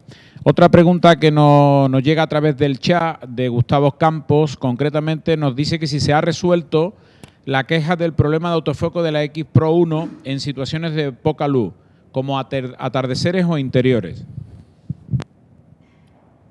Lo bueno que tiene Fujifilm para mí, dentro de lo que yo puedo hablar con la experiencia que tengo colaborando con ellos, es que ha habido mucha comunicación entre los usuarios a todos los niveles, usuarios amateur, usuarios profesionales, y la respuesta que la marca tiene hacia ellos. Quiere decirse que, por ejemplo, con la X100, pues yo ya no sé si llevará X100 original, 7 u 8 actualizaciones de firmware. La X Pro 1 y la XE1, y cuando hablamos de problemas de autofoco tenemos que hablar de ópticas, porque no es igual utilizar, como os he dicho, el zoom que utilizar el 35-1.4, ha tenido en todos los casos de 2 a 3 actualizaciones que tienen que ver con autofoco. Las focales fijas han mejorado, pero no son tan rápidas como la focal zoom de momento, pero sí han mejorado. Hay 2 parches exactamente, dos actualizaciones que han tocado justo esa materia. Yo lo que les recomiendo es que, como en todo, actualice la última versión de firmware con sus equipos. Muy bien, una pregunta más. Alan Sacro nos comenta si para el tema que has comentado antes de arquitectura, con relación a la corrección de línea, ¿no sería más interesante los TwilSyncs como mejor opción para se refiere fundamentalmente a los objetivos, ¿no? Pero está hablando de objetivos descentables, de Tilt and Shift. Sí. A ver, tenemos que tener en cuenta que no hay por defecto Tilt and Shift para serie X. Tendríamos que adaptarlos. Quiere decir, tendríamos que coger un objetivo que venga de Canon, Nikon u otra marca, meter una arandela de por medio, un anillo adaptador y meter todo eso al esquema de trabajo X Pro 1, XE1. Obviamente los TIL&SIF, para los que no los conozcáis, son objetivos que pueden modificar parcialmente la perspectiva, dado que su círculo de imagen, o sea, si este es mi sensor, su círculo de imagen es mucho mayor.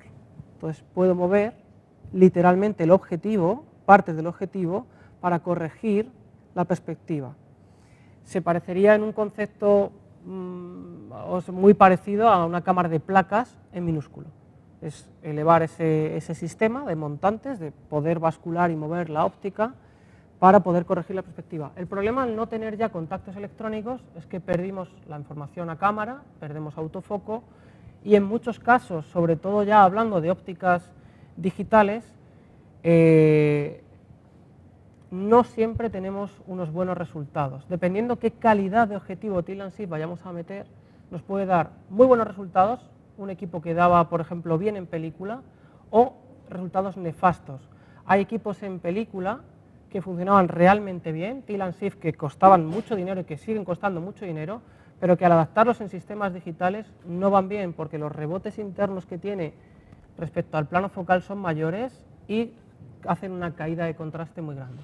Yo les recomiendo en principio que primero probase con el 14 o incluso con el 12 de Zeiss, aunque me parece mejor el 14 de Fujifilm, y si con esa corrección no tiene suficiente, que tirase por los TIL&SIF. Con esto contestamos a Alan. De momento en el chat no hay más preguntas, nos están siguiendo en directo unas 200 personas ahora mismo. Si alguien aquí en directo quiere efectuar preguntas, pues pasamos aquí a sala y pueden hacer las consultas. Gracias. ¿Tenéis alguna pregunta? ¿El micrófono?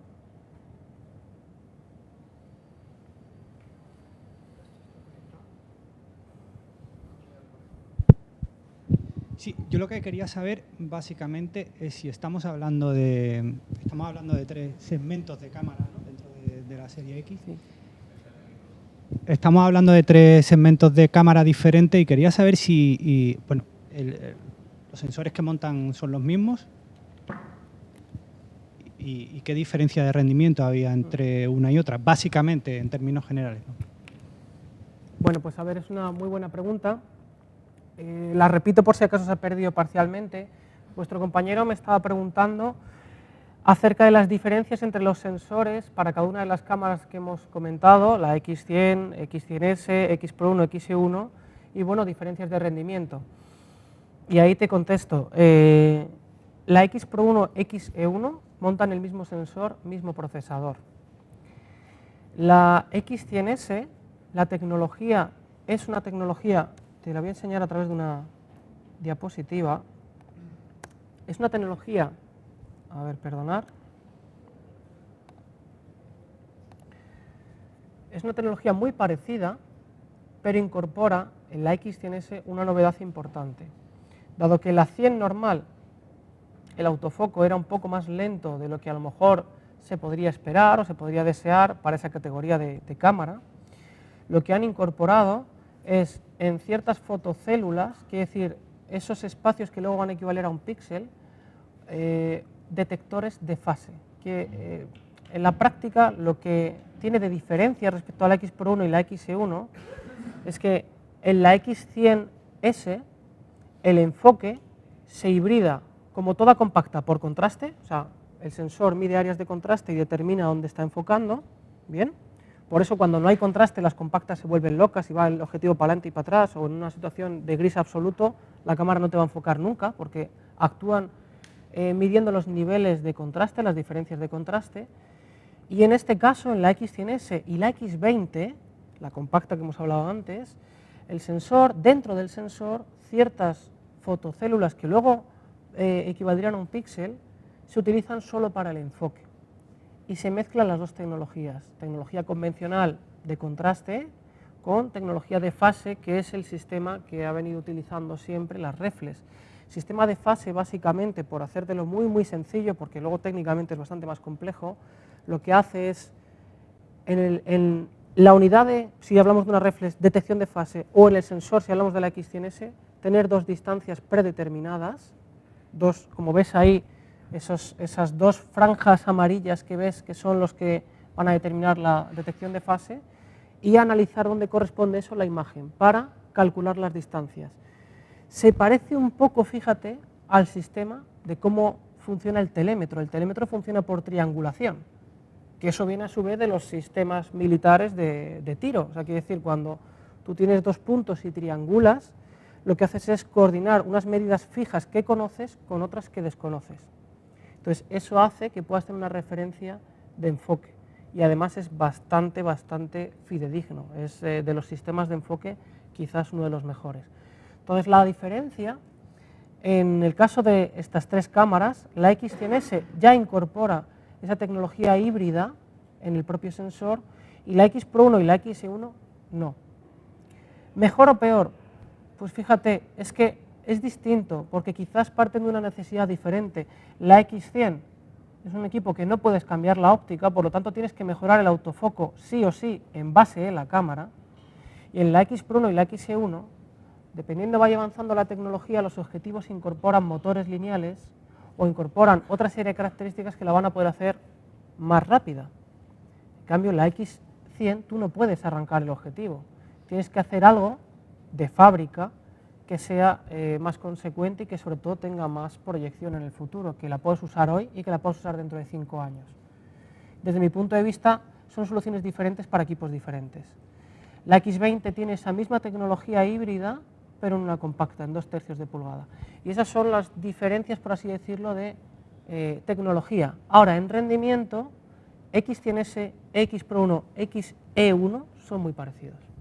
Rendimiento puro en cuanto a lo que podemos hablar de latitud, podemos hablar de relación de ruido electrónico y demás.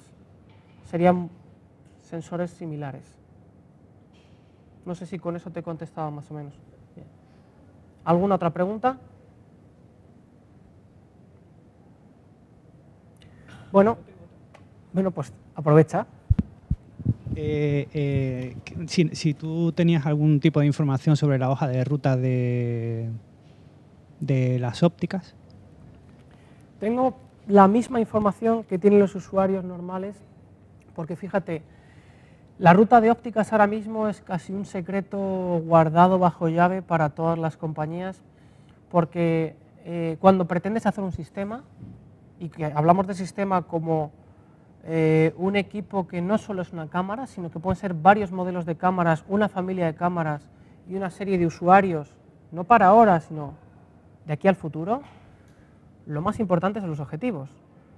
Que sean buenos está muy bien, pero es que tiene que haber bastantes objetivos para que a alguien que, por ejemplo, lleva 5 años disparando con Canon, imagínate, o Nikon, me da igual la marca, diga, voy a hacer una apuesta por Fujifilm, o por Sony, o por Panasonic, o por Olympus, porque me gusta la ruta que tiene de objetivos y la gama y diversidad que tiene de ópticas.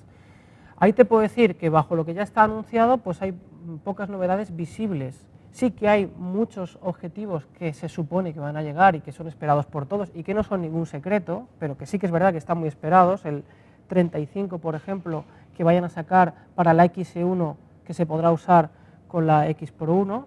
O sea, equivalente a un 35 como tal ya hay, que equivale a un 53, sino un 23 que equivale a un 35, que es, como sabéis, el objetivo, pues el paradigma del documental. O sea, siempre se ha usado un 35 para hacer fotografía documental.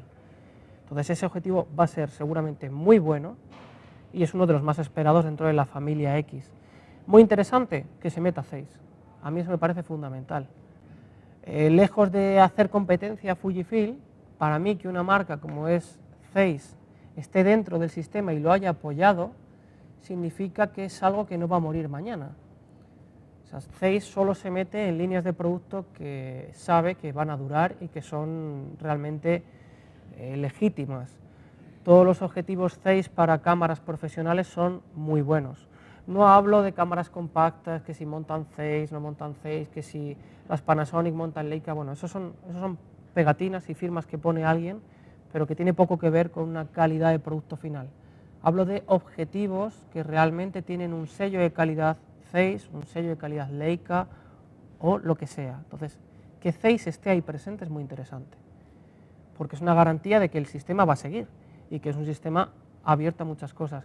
También, como hablábamos antes, el tener un esquema más fino, un esquema más estrecho hace que puedas optar a todo lo que tiene la marca y a todo lo que no tiene, adaptándolo con un anillo. Como lo importante es que enfoque a infinito, y tú aquí tienes siempre menos distancia que en un equipo reflex, ¿quieres meter Leica? Puedes. Leica M. Leica R también. EOS también. Nikon también. Todo le cabe porque la distancia es más pequeña que todo lo demás. Entonces, para ciertas cosas, aunque yo no os voy a garantizar nunca que el rendimiento sea lo que esperáis, porque hay muchas variables entre medias, es muy interesante aprovechar esa oportunidad, porque puedes tener objetivos muy baratos que den un rendimiento que es interesante para lo que tú esperas, para lo que tú vas a usar, comprando un adaptador y comprando una óptica. Entonces tienes la gama oficial, todo lo que pueda aportarte Fujifilm, todo lo que está haciendo y va a hacer Zeiss, alguna cosa periférica de Samyang, alguna cosa que está por ahí girando pero que no está muy definida, y todo lo que puedas adaptar. Pues a mí me parece que es un sistema que ya de por sí, con el poquito tiempo que tiene, ya está garantizando al menos permanencia, que es muy interesante. Fijaros, yo os digo, no soy de ninguna marca, o sea, en los sitios donde yo trabajo tenemos prácticamente todas, y por ejemplo un problema que yo le veo a Sony, y lo digo sin ningún tipo de tapujo, es que no tienen de momento muy definida la línea de ópticas para Nex. Tienen cosas, pero les faltan muchos huecos, y tienen que rellenar esos huecos. Hay cosas que por ejemplo está haciendo muy bien Olympus, junto con Panasonic, pero el problema es que no se comunican bien. O sea, tú ahora mismo puedes coger una cámara, la que sea, Olympus UMD o una GX1 o cualquier otra cámara micro 4 tercios y puedes intercambiar porque el protocolo es el mismo, puedes coger ópticas de uno y de otro. Pero las codificaciones por firmware, lo que hablábamos antes de la comunicación que establece el objetivo con la cámara, no funciona bien. Y donde corrige bien con la Olympus, corrige mal con Panasonic y viceversa. Y en cambio, Zeiss y Fujifilm parece ser que se han dado la mano. No hay ningún problema en que tenga correcciones por firmware, mejor si no las tiene, pero si las tiene, al menos que se entiendan. Quiere decir que yo pueda montar un objetivo de otro fabricante y de repente no tenga aberraciones cromáticas. Cuando creía que mi objetivo es maravilloso, lo cambio de cámara y me aparece un viñeteo, que no tenía. Correcciones por firmware. Entonces, es interesante que el sistema sea permanente y sea coherente. Y yo creo que de momento van haciendo las cosas bien. Veremos.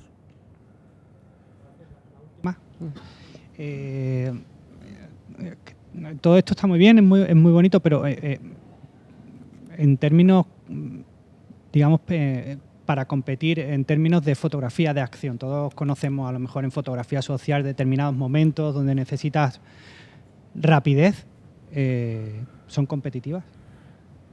Fíjate, yo te vuelvo un poco al inicio de la charla, para que veáis que de verdad que mi criterio no es para nada marketing, cosa que además que nunca he ido un poco con la filosofía de mis formaciones. Si tú pretendes hacer una ráfaga, como puedes hacer a lo mejor con, no sé, con una Nikon D4 o con una Canon, la que sea, no vas a conseguir el número de frame por segundo que te va a dar un equipo de 24x36 profesional, porque la orientación de ese equipo es otra.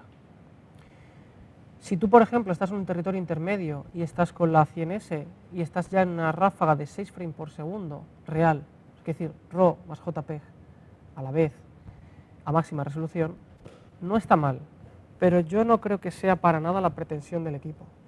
O sea, es decir, hay muchas otras cámaras para hacer ráfagas. Estas lo pueden hacer, igual que hay muchas cámaras para hacer vídeo, estas lo pueden hacer, pero yo creo que lo interesante de estos equipos y su filosofía va por otro camino. Y esta es mi opinión. Es decir, habrá otras muchas y seguro que hay alguien que con una X Pro 1 es capaz de capturar una serie de acciones. Dándote un poco la vuelta a esto, quizá lo interesante es que, por ejemplo, con las cámaras que tienen visor híbrido óptico y electrónico, quiere decir, cuando tú coges una X Pro 1 o coges una X100, si has usado alguna vez una cámara telemétrica, no vas a tener ese número de ráfagas, pero tienes algo que una reflex no te da, que es el campo de predicción. Yo estoy haciendo una foto, bien, tengo un marco que me dice, oye, esta es tu cobertura y esto que va por aquí es tu plano de acción.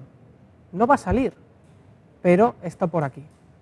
Si tienes a alguien que se va a meter en la escena, tú como tienes ese marco que delimita tu fotografía, sabes dónde puede caer. ¿No es un equipo de fotografía y de acción? No lo veo como un equipo de fotografía y de acción. ¿Se pueden predecir instantes mejor que otras cámaras? En determinadas situaciones, para mí, sí. Siempre y cuando te hagas un poco con el concepto de toma, la filosofía de toma. Cuando estás en visor electrónico, no, porque estás con la transferencia del sensor y ahí tienes la cobertura de tu objetivo y nada más, como si estuvieras con una reflex. Ves a través de tu óptica y estás viendo dentro de los límites de esa cobertura. Pero cuando estás a través del visor óptico y tienes esa sobreimpresión digital, ese marco, tú puedes adelantarte a lo que vaya a suceder, porque es que lo estás viendo. Tú ves un perímetro de acción en el que dices, pues esta persona viene por aquí y va para allá, esta persona viene a mi plano. Se parece mucho, si has hecho vídeo, a los marcos seguros, en el cual tengo las relaciones de aspecto y sé quién entra o no en plano. En cine esto es fundamental. Quién me va a venir por la izquierda, se va a meter en plano, en qué momento y cuándo lo voy a coger. Entonces, eso es una capacidad de predicción que las reflex no tienen. No por, de verdad, no por insistir en que sea mejor o peor, sino que es que para mí eso es una cualidad. Ahora no las veo haciendo reportaje a 10 frames por segundo, primero porque no te lo van a dar y segundo porque no es el concepto de equipo. ¿Alguna pregunta más?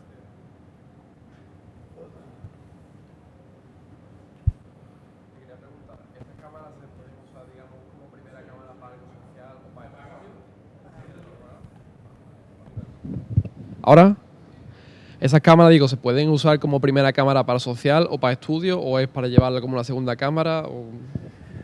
Porque Mira, también, digamos que cuando alguien en una boda o algo social así sí. te vea con una cámara más chica, supuestamente piensan, esta cámara es lo que mismo que tú has dicho antes, que en un museo pasaba desapercibido, a lo mejor en un trabajo social se te ve como muy ridículo. Entonces, no sé yo eso sí. Y por ejemplo, para estudio, ¿cómo la usas tú? Bueno, es muy buena pregunta.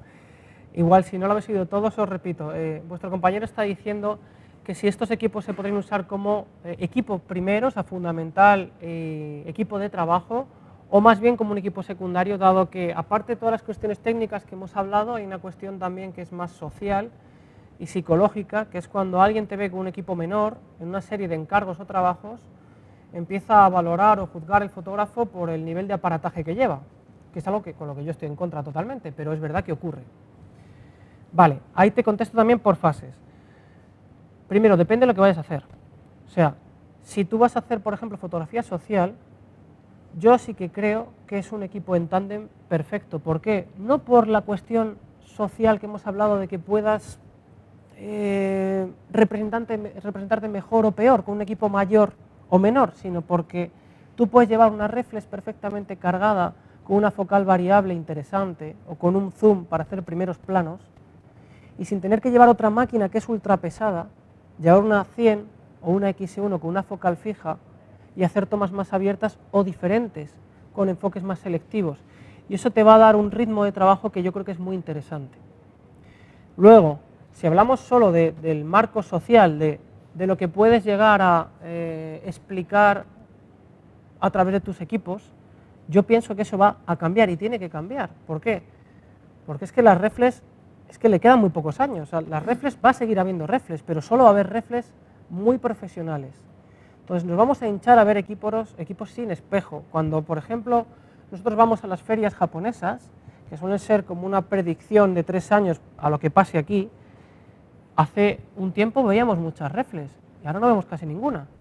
O sea, cuando vamos como prensa especializada, lo más normal es que veas equipos como este. No digo Fujifilm, digo Olympus, Panasonic, Sony Nex, muchas X100S.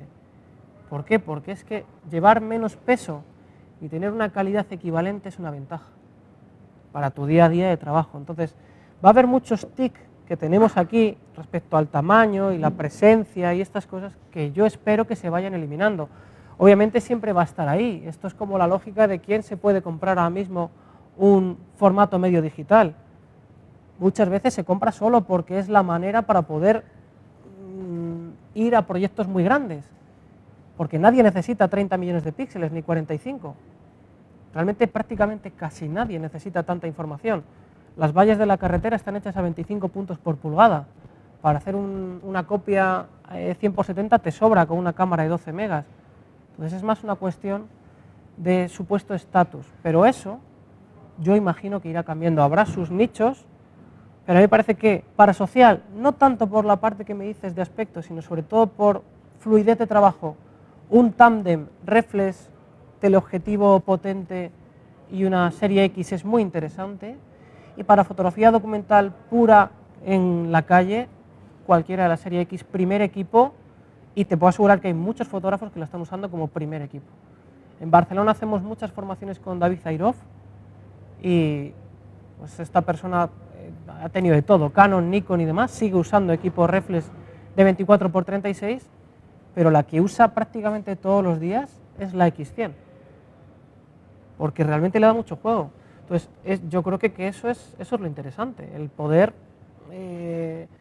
diversificar y entender que hay más productos, que es lo que yo un poco os vengo a contar, que la gente se ha obcecado durante una serie de años en utilizar una tecnología, hay muchísimas más, y más que va a haber. Tema de estudio, pues mira, eso lo vas a ver en la práctica con Francis, y ya verás como, sobre todo con ciertas combinaciones, cómo da de bien, por ejemplo, el 60. Y verás que es un equipo que bueno, que por los archivos directamente habla solo. ¿Hay otra pregunta al fondo?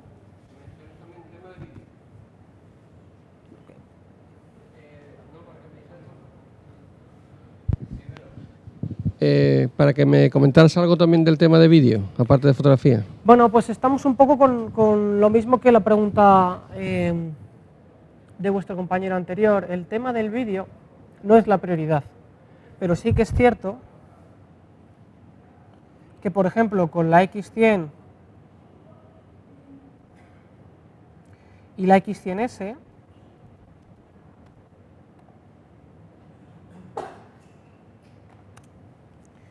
vamos a ver.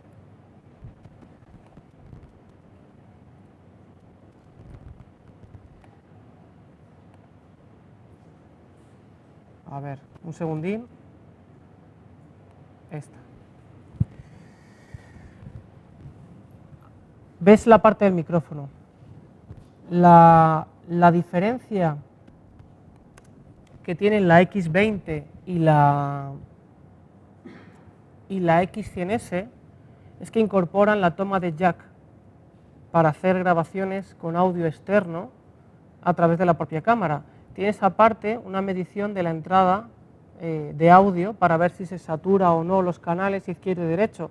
O sea, hay ciertas herramientas que no existían antes en la serie X que ahora sí se implementan. En la X1 también tienes la opción de jack externo para poder grabar de manera externa el audio. Ahora, si hablamos de parámetros de calidad, sí tienes la calidad fotográfica de las ópticas fijas y de la ausencia de filtro de paso bajo, eso lo vas a tener, pero en bitrate y en capacidad de edición posterior no tienes tanta flexibilidad como a lo mejor los formatos con menos pérdida que pueda tener otros sistemas. Es un equipo que puede grabar vídeo, pero que tampoco es una cámara que en principio por ergonomía o por codificación esté orientada a eso. Puedes hacerlo, pero no es la más indicada para hacer producciones de cierta envergadura. Más que nada porque te va a ser más complicado. O sea, el hacer luego las transcodificaciones, el ver que vas a tener pues ciertas compresiones en la imagen, porque el bitrate, el ancho de banda por donde va la calidad del vídeo, es un poquito más comprimida respecto a otros formatos. Básicamente es eso.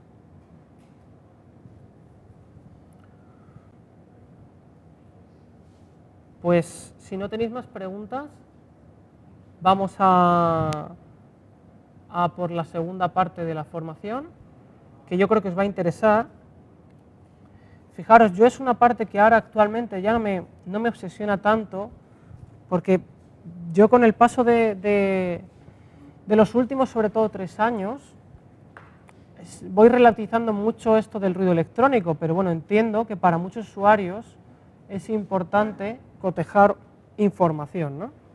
No vamos a ver todas porque no tendríamos tiempo y además quiero dar paso a Francis para que pueda dar su parte de manera también amplia y sin agobios, pero sí os voy a enseñar 2 o 3 imágenes comparativas respecto a las cámaras más punteras de 24x36. Quiere decirse Canon 5D Mark III, por ejemplo la nueva Nikon D600 y también la mejor categoría que pueda haber en el mercado de, por ejemplo, 4 tercios, de micro 4 tercios, la OMD. Entonces vamos a ver una serie de archivos sin liarnos mucho, ya os digo, para que os quede claro.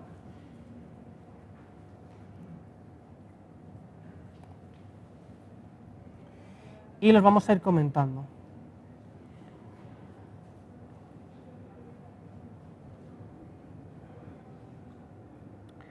Vale. Bueno, a algunos les sonará el bodegón porque es el bodegón que empleamos casi el 100% de las veces en uno de los medios donde yo trabajo habitualmente. Entonces es normal si veis que hay afinidad.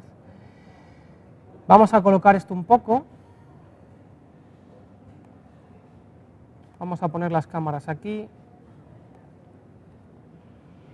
Vamos a poner los objetivos empleados. Vamos a poner los ISOs y los tipos de archivo. Como os decía, archivos sin editar, archivos JPEG de cámara, archivos RAW.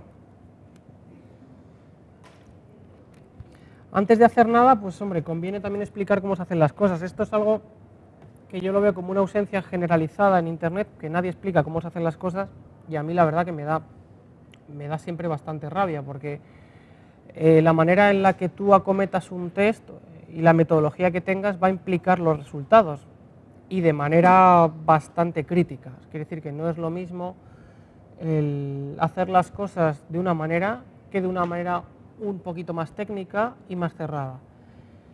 Os decía, hay muchas cámaras aquí, o sea, tenemos muchos modelos. Vamos a ir el sensor XE1 o X-Trans CMOS, Nikon D600. Imagino que los objetivos los vais a conocer. En cada categoría hemos cogido los mejores que tiene cada sistema. Dentro de que la composición es una composición más tele, es más cerrada, está hecha en casi todas las tomas entre un 90 y un 100, intentando verificar en distancias que tengan la misma composición, pues hemos cogido los mejores objetivos por cada sistema.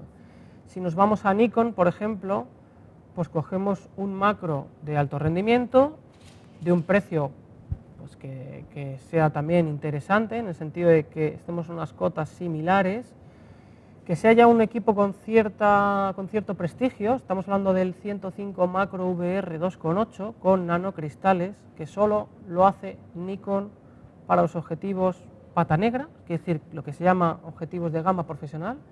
El revestimiento nano de nanocristal solo se implementa para objetivos que lo merecen. O sea, cuando veáis esa N dorada en objetivos Nikon es que estáis con un objetivo de gama alta en casi un 90% de los casos. Por otro lado, el Fujifilm Macro 60 2.4, y bueno, pues obviamente todas las sensibilidades y todas las tipologías de archivo. Por no ver todas, porque nos volveríamos locos, pues vamos a ir, por ejemplo, a las que ya van a dar complicaciones. 3200 a mí me parece que es una sensibilidad más que razonable, es decir, que ya os digo que yo no soy para nada de tirar a ISOs astronómicos. Está muy bien que en la ficha ponga 25.000 ISO, pero a 25.000 ISO tenéis una ensalada de ruido que es difícil de eludir. Entonces, muy pocas veces vais a usar esas sensibilidades. Hasta 6.400 en los equipos actuales os pueden dar cierta calidad, pero es que 6.400 es una locura, o sea, ya es una sensibilidad muy elevada. Podéis hacer otras cosas, pero entonces vais a primar más sobre la información, no tanto sobre la calidad. Es que necesitáis esa foto, no que esa foto tenga una calidad determinada. Bueno, vamos primero a los JPEG.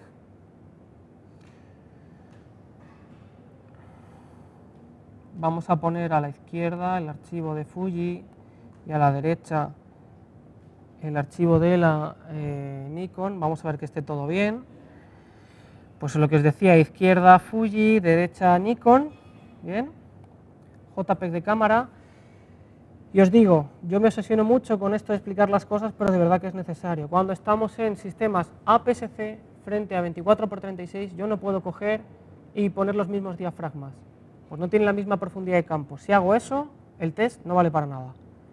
Cuando yo estoy en dos sistemas de sensor con tamaños diferentes, tengo que calcular el diámetro de iris para la capacidad de profundidad de campo. Entonces, lo que tengo que hacer es compensar la luz. Quiere decirse que una toma está hecha a F11 y otra está hecha a F14. ¿Por qué? Porque esos dos sistemas, a esos respectivos diafragmas, dan una profundidad de campo similar. Esto es tan fácil como que podamos coger un iPhone, hacer una foto que realmente está hecha a un diafragma de máxima apertura y tengamos nítido a la persona de adelante, a la de atrás, a la del fondo, al que está al fondo del todo. ¿Por qué? Porque el iris es pequeñísimo, el diámetro es muy pequeño. La profundidad de campo es una relación del diámetro de iris, no solo del número de diafragma. Entonces, cuando trazamos una comparativa de dos equipos, hay que analizar también esa relación de profundidad de campo. Igual, veréis diferencias de balance de blancos. ¿Por qué? Porque el balance de blancos en digital es un cuento. Quiere decir que el balance de blancos en digital lo que hace es mover tres ejes, rojo, verde y azul, pero no garantiza que para 5500 en cámara, pautado aquí, pautado en una Olympus, imaginemos que esto es una Olympus y una Sony, den el mismo equilibrio de color, porque no hay ni siquiera un acuerdo entre las marcas para que den ese grado de color exacto. Entonces es mejor dejar las tomas lo más justas posibles, equilibradas posibles, y no tocarlas. ¿Por qué? Porque si yo aquí pincho en el gris medio, desplazo los canales de color, cambia la exposición, cambia el ruido electrónico. El ruido electrónico no vale. Hay ciertas cosas que son interesantes comentarlas porque muchas veces nadie las hace y hay muchas comparativas mal hechas en Internet. No porque yo las haga mejor, sino porque creo que al menos os debo de contar cómo se hacen, porque la transparencia es algo que va por delante. Y es interesante ver las diferencias de un equipo de manera objetiva. Izquierda, XE1, derecha, Nikon D600.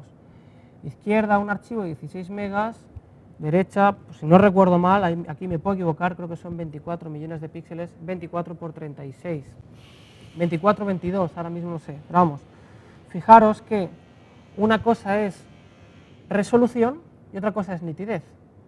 Y si vemos los archivos, estamos a 3200 ISO, en los dos. Yo me voy aquí, 3200, y me voy aquí, 3200. Yo me recorro el punto de foco, me voy a las zonas donde va a haber ruido. Lo malo es que creo que en la pantalla no veis nada. Las zonas más oscuras, esto por ejemplo aquí quizás sí veis algo, en las zonas más problemáticas, que es donde va a haber más subexposición y va a haber más ruido, es donde podemos diferenciar los sensores y los procesadores. Entonces fijaros aquí, diferencias que hay entre una cosa y otra. Ya está bien que un equipo APS-C, que la fotocélula es mucho más pequeña, a 16 millones de píxeles, de igual, pero que ya de una trama mejor es rarísimo. Entonces, el poder tener una trama más limpia, fijaros aquí que tiene menos ruido en crominancia, o fijaros, por ejemplo, esta zona de aquí. Es diferente. Os digo, cualquier archivo de los que yo estoy enseñando es un archivazo, podréis hacer prácticamente todo con él. Que yo no voy a ser muy maniqueo de ver cosas que realmente no os cuadren, sino que yo cojo solo el archivo de Nikon y es un archivo que me va a dar para lo que quiera, pero obviamente hay matices. Si yo comparo una APS-C con una tecnología diferente frente a un 24×36, puedo ver por qué han cogido un sensor más pequeño, porque está dando el mismo resultado en calidad que un sensor que es prácticamente el doble de tamaño. Puedo hacer las ópticas más pequeñas, puedo hacer el equipo más pequeño, puedo aprovechar más nitidez del objetivo porque quito el filtro de paso bajo. Vamos a coger los RAW.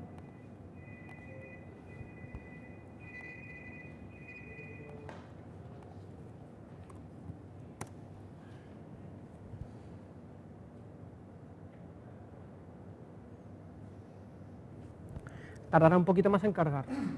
Aquí sí que es imprescindible, si vais a utilizar archivos de la serie X, que tengáis un software que los entienda. Os digo esto porque las diferencias entre software ahora mismo son tan grandes que es como si hubiésemos comprado una cámara diferente. Yo cojo una versión antigua de Lightroom, cojo una versión antigua de Silky Pix, que es el programa que viene incluido con Fujifilm, cojo Aperture, cojo otro tipo de software y directamente tengo otro archivo, otra calidad de ruido electrónico, otra nitidez. Entonces esos son acuerdos entre marcas, son patentes que se firman y son patentes muy fuertes para que Lightroom 4.4 tenga un mejor resultado en sus archivos. Tiene que hablar con Fujifilm para que le diga los algoritmos del procesado y para que los sepa interpretar.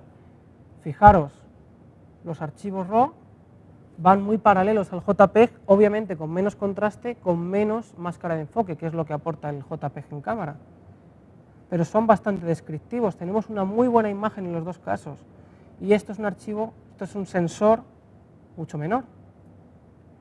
Fijaros la color checker, igual, 3200 ISO, no estamos en ISO 200. Con detalle pequeño. O zonas, todo lo contrario, zonas muy iluminadas en contraste con zonas más problemáticas. Toda esta parte respecto a toda esta parte, toda esta parte respecto a esta parte. Por el otro lado, el bodegón, yo reconozco que es una horterada total, pero es un bodegón que nos es muy útil porque tiene de todo. Fijaros las zonas de empaste en negro, fijaros el texto, los pequeños detalles, es decir que tenemos un archivo de 16 megas que es al menos tan usable como una cámara de 24×36. Eso ya está bien. Y en algunos casos nos va a dar un poquito más de nitidez. Vamos a Canon.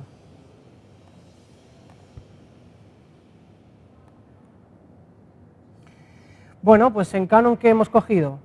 ¿Qué objetivos buenos hay en macro en Canon? Está el 100 serie L y está un objetivo relativamente desconocido que tiene mucha importancia como objetivo de calidad, que es el 90 de Tamron macro.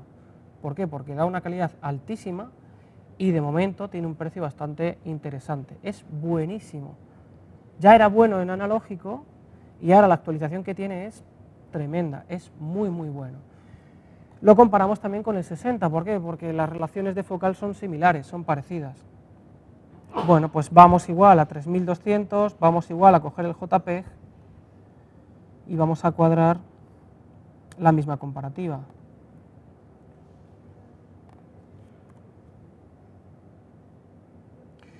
¿Qué ha pasado con la Mark III? Esta es la Mark III, no la Mark II, ¿vale? La Mark III ha venido a mejorar muchas cosas que tenía por mejorar la Mark II, sobre todo cuestiones de autofoco, que bueno, que la verdad que andaba ahí un poco perdida, que realmente muchas veces daba errores de front focus o back focus, o sea, que enfocaba más adelante o más detrás del plano focal. Eso es un error que ocurre en reflex y que no puede ocurrir en sistemas sin espejo, dado que no hay esos problemas por la propia tecnología, porque enfocamos en el sensor. Y también han cambiado los parámetros de contraste y procesado de los JPEG de cámara. Si habéis usado alguna vez la Mark II con objetivos de serie L buenísimos, veíais que el JPEG era muy suave, extremadamente suave, casi no se podía usar, y que el archivo RAW sí tenía muchísima información y nitidez. Esto es algo que los usuarios de Canon lo han visto y que obviamente también se ha ido extrapolando. ¿Qué ha pasado con la Mark III? Desde mi punto de vista se han pasado un poco, porque el JPEG de cámara, teniendo mismas exposiciones, dentro de lo que hemos hablado antes de analizar dos sistemas objetivamente, fijaros el contrastón que tiene una imagen frente a la otra.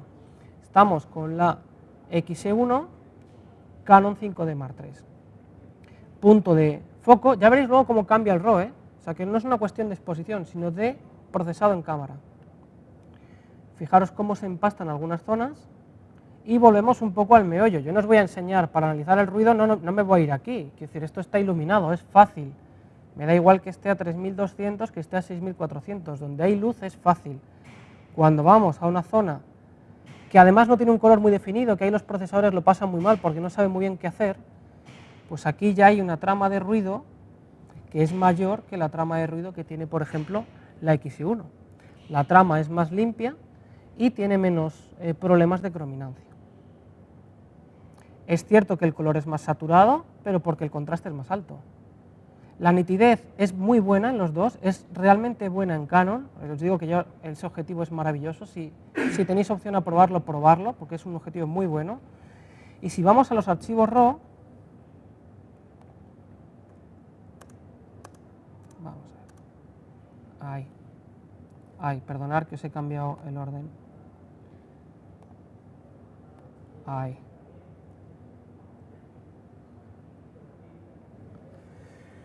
Vamos a esperar que cargue.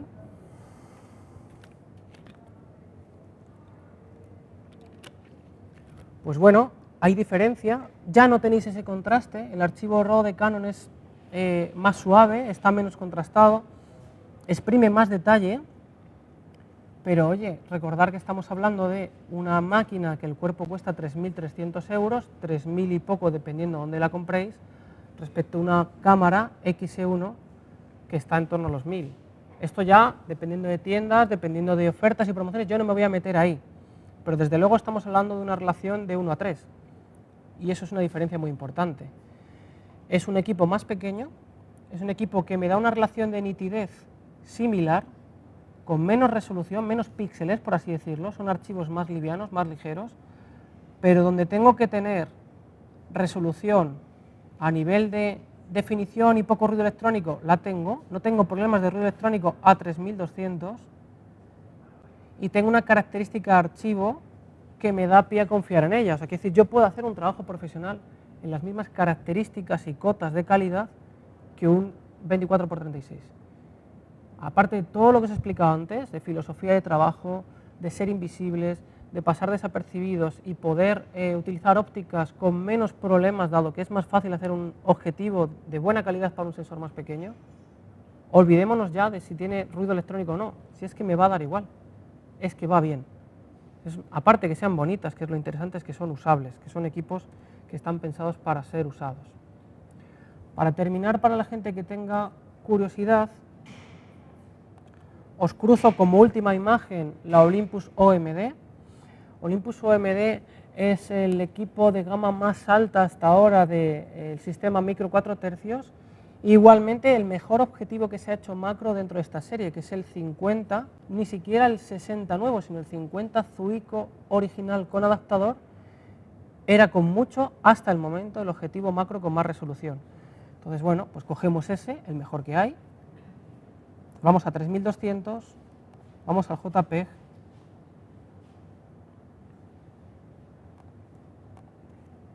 esto vamos un poco más rápido porque vais a ver que las diferencias son notables.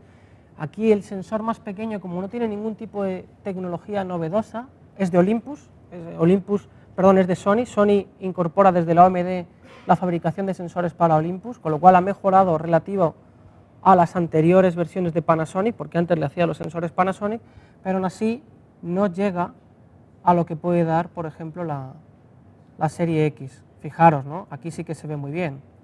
Ruido electrónico, 3200 aquí, 3200 aquí, los dos a 3200.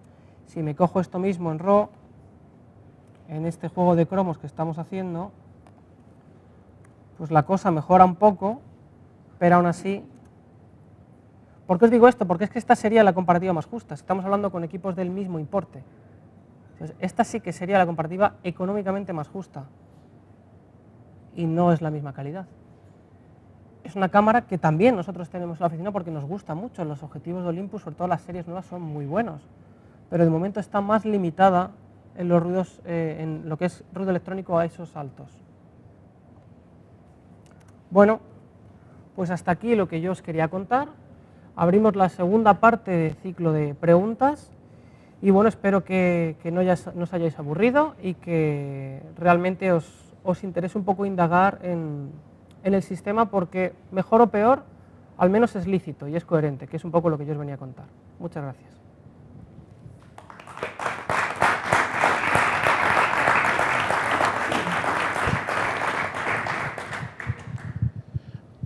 Bueno, pues ahora haremos un descanso de 10 minutos aproximadamente mientras se prepara el plató y volvemos en 10 minutitos para que Francisco Guerrero ya actúe directamente en plató con modelo. Pues nada, desconectamos un momento. Gracias. Gracias, Manuel. Nada.